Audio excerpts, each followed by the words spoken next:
Well, happy Friday to everyone, and I hope you've had a blessed week in the Lord. This week I want to consider the voices that we listen to in life. What voices do we listen to, and how does listening to those voices affect our lives, control what we do, lead to certain feelings?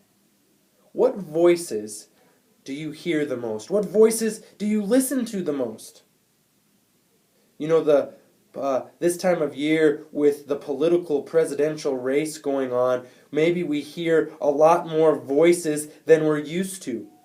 But what's to say which one's right, or which voice should be heard above all others? And what's to say that the voice of one candidate leading to certain feelings is any different than the voice of another candidate leading to other feelings? What voices are most important? What voices should we listen to? You know, we run into a problem as people with so many voices coming into our lives. A problem that sometimes those voices can be conflicting and they can lead to great misunderstanding. And then all of a sudden, we are voicing our opinion, our thoughts, our feelings. But perhaps we're missing the point. Perhaps the voices have led us astray. Perhaps we weren't listening right. You see, that's what was happening on the Mount of Transfiguration.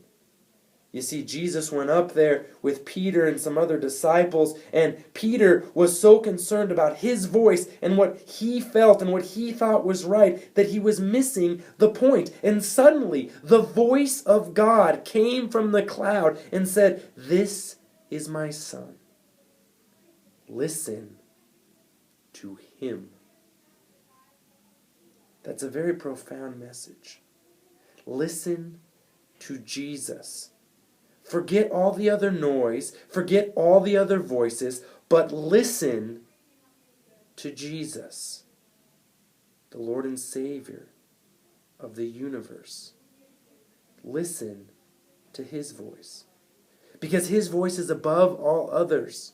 His voice is lasting. His voice does not lead to misunderstanding, but to love and to mercy and to grace. Listen to him. We hear a lot of voices this time of year. We hear a lot of voices in our life with the internet and Twitter and Facebook and all these places where we can hear people talking. But the most important voice is that of Jesus. Perhaps Psalm 46 says it best. "Be still and know that I am God." Perhaps it's time for us to stop listening to the noise. Perhaps it's time for us to stop talking.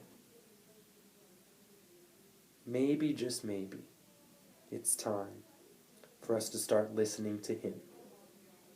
See you next week.